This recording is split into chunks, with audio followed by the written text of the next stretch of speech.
Welcome back, everyone, to the Abundance Formula podcast. Happy Mother's Day this past Sunday.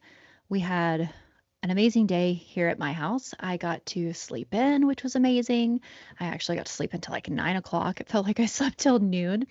Um, Slept in. It was supposed to be raining all day, but it actually wasn't. So that was awesome because then we got to be outside. So I wanted to take a run. So my husband watched the girls and let me take a good, peaceful, long run through the neighborhood, which was really refreshing and awesome. And then it was still not raining and still beautiful outside. So I opened up the garage doors and I got my workout in, and he kept managing the girls so I could just kind of get a really good workout hands free. And then it was again still nice outside, so we decided to grill out and make burgers. We were going to make smash burgers inside if it was raining, but since it wasn't, my mother-in-law and I voted to have grilled burgers. It was so good. Kellen got this amazing new spicy honey. It was so good. So we put that on our burgers, baked beans, chips, you know what I mean? Grill and chill. It was so fun. That's exactly what I wanted to do. And I didn't get to see my mom for Mother's Day, which was sad, or my grandmother who's in town because kind of my mom's side of the family. My mom didn't get it. A lot of my mom's side of the family got flu A, which was a yucky one this season. It has kind of like this respiratory component to it. So everybody's had a hard time with breathing and stuff. So even though my mom didn't have it and nobody had fevers anymore, people were still coughing. And so I just wanted to play it safe and not have any part of that. So I'll have to get together with them later. So I was a little sad about that, but I was so glad that the weather was great. Then it did downpour, which is actually nice because then we were full from lunch. And so we all napped. I mean, it was just a really lazy, awesome Sunday over here in the Oldham house. So it was a wonderful Mother's Day, and kind of springboarding on this topic of Mother's Day. It just kind of got me thinking. And I wanted with this episode to kind of honor the spirit of mothering beyond the traditional role, because in reality, you don't have to be a mother to mother something meaningful. And I really want everyone to hear that because it's just so true.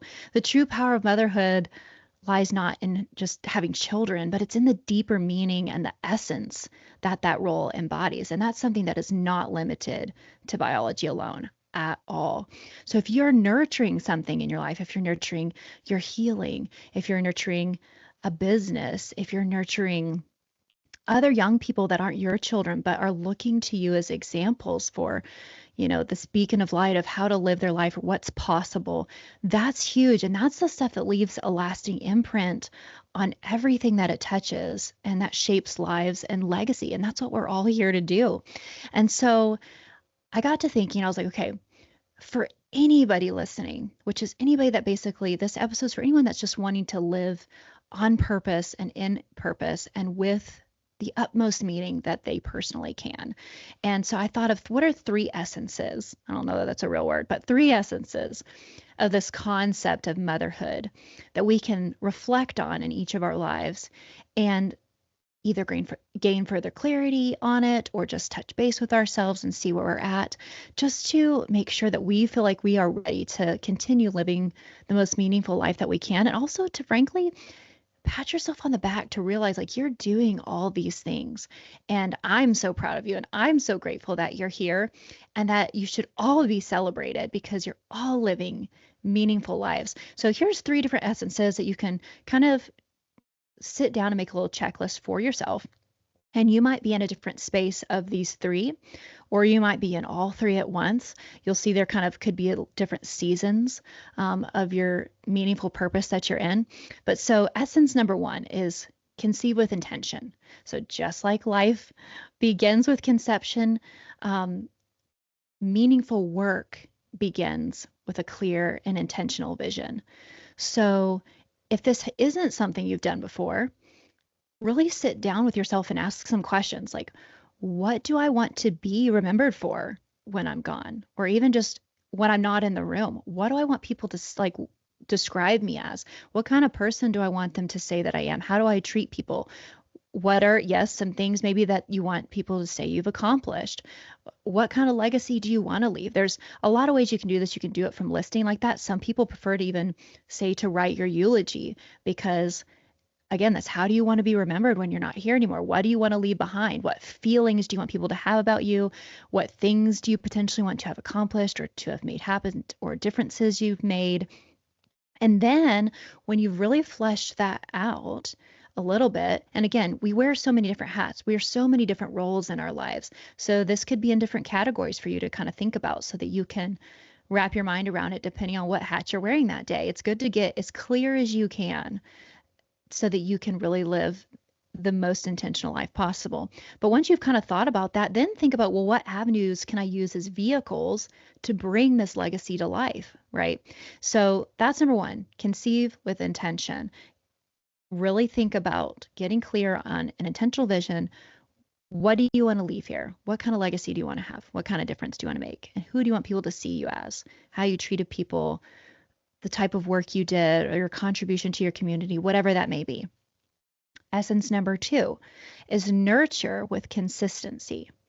So mothering requires patience, presence, and repeated effort. And I don't care if you're a dog mom, if you're a plant mom, right? Again, if you're a youth counselor, you know what I'm saying? If you're a teacher, it all applies, y'all. It all applies. So this type of nurturing with consistency requires commitment to showing up for the dream, showing up for the baby, whatever that baby is. If it's your business, showing up for it, even when it's inconvenient, even when it's messy, and even when it's slow to grow. You're going to protect it, you're going to feed it, and you're going to be willing to grow alongside it. You are not going to be perfect. You're not meant to be perfect. You're going to have a lot of, quote, bad mom moments. And that's okay. It makes you relatable. It makes you real. It helps you learn lessons to do better the next time. And then again, relay that knowledge and wisdom to other people to maybe save them a little trouble along the way. Like, that's what it's all for. So if you're in a phase of nurture with consistency, keep going, keep doing it. Good job. It's all part of it. It's messy, it's yucky, you won't be perfect. It's okay. You're going to have some bad moments, but find a way to laugh about it. Definitely find a way to learn from it. And again, that is the key with this, quote, mothering role, is this cultural concept of passing along lessons that can help other people to either take life even a little further, to skip a couple steps if possible and get some places faster or with a little less bumps and bruises if possible. And that feels so good to know that you were able to contribute in that way. So that's one thing that does help me when I hit different obstacles or have different failures, is honestly, it gives me comfort to feel like, okay, almost let me write some of these things down, because it's going to feel so good to at least not have these be wasted. Not only do I want to learn on the back end so I can up level and do better, but it feels good to save somebody else the trouble. It feels so good to be able to, if somebody wants the tips and tricks, to be able to give them the shortcuts so that they can get onward with making their meaningful difference maybe a little smoother. So then essence number 3 is to release with courage. And if you're in this season, this is one to listen to. Eventually, what you create must stand on its own. And letting go does take faith, and it does take courage, whether it's launching a project, whether it's finally sharing your story, whether it's empowering somebody else to make some big moves in their life to truly get to where they're wanting to go. Whatever it is, mothering means preparing what you've nurtured to live beyond you. And that's also an important thing, just being a leader. Like, true leadership is not to try to keep people beneath you so you can stay the leader. Like, you're wanting to train other leaders. You're wanting to set them up with so much success to put them out there in the world to keep leading and to even surpass you. You're not trying to be better than them. That's not what true leaders do. They're trying to raise leaders, not followers. That's a huge difference in actual powerful leaders. So in this releasing with courage essence, think about that even just how you're coming about life or coming about your goals, especially if it's a business, something like that you're trying to train up other people to continue on the legacy. You're not trying to be a one man or one woman show. You're not trying to be the oh, I created success on my own, because that's not real. That's not true. Nobody gets anywhere alone. It always comes with a support team. In your business, it comes with supportive people in your life that get you through hard times, close friends, family, a small community, whatever that may be for you. Nobody does this life alone. Nobody is a completely self-made millionaire. That is not true. And that's not what the big leaders say. So when you're looking at your goals, you're looking at this meaning you want to create in life, be thinking ahead about not only how can you create that for yourself, but your goal is, again, to pass this on to other people so they can continue carrying it forward so that it doesn't die with you. That's a huge deal. And a lot of people don't project goals out that way. They're just thinking about how they can maybe get the honor, how they can get the accolade. But true ripple effect impact will come so much farther, faster, and broader when you come at your goals with that lens of like, not only how can you create this difference, but how can you train up other people to go out and do the same just as powerfully, and if not more powerful than you did. Again, especially if you can give them all the tips and tricks and nurture them in a way that you wished you could have been nurtured. So I hope that this episode could get you thinking a little bit. Even if you're someone that already has done the step of, say, clarifying your vision, you're going to keep needing to do that. If you have a business, especially, you should be doing that at least quarterly.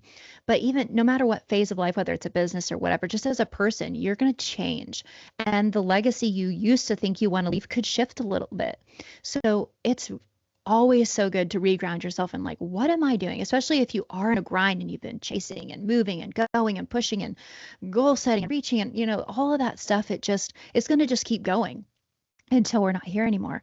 So it's a grounding and rooting back down to think about like, why am I doing any of this? I heard a really great podcast that Joanna Gaines was on recently, and she was saying she kind of took a hiatus over the summer for 3 months to not work at all and be with her kids, but more so to create the space to think about like, why are we doing this? What's next? That for her and for Chip, they don't just grow for growth's sake, because that's just what you should do with a business. Like, they have to do it with a purpose. What is the purpose now? What is the actual connecting dots for all the many things they're doing? What is it for? How is it related? Why does it matter? And just reground in that.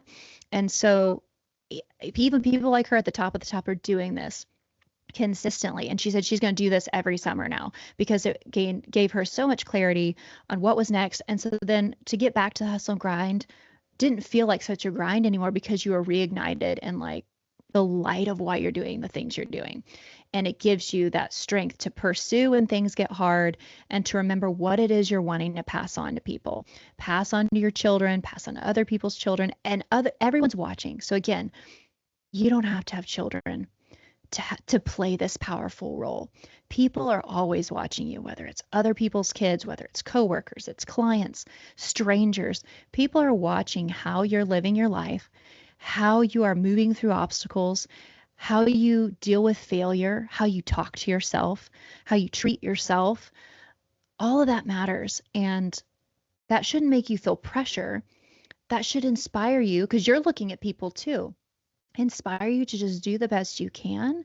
And again, to share whatever you can that will help other people. So hopefully this episode was helpful for you. If it was, please share it to anyone you think could use it. And I appreciate you guys showing up every week. Next week, we have a really great guest, Taylor Frazier. I can't wait for you to hear her. But again, I hope you guys had a great weekend. I hope you have a great rest of your week, and I will catch you on the next one. Bye.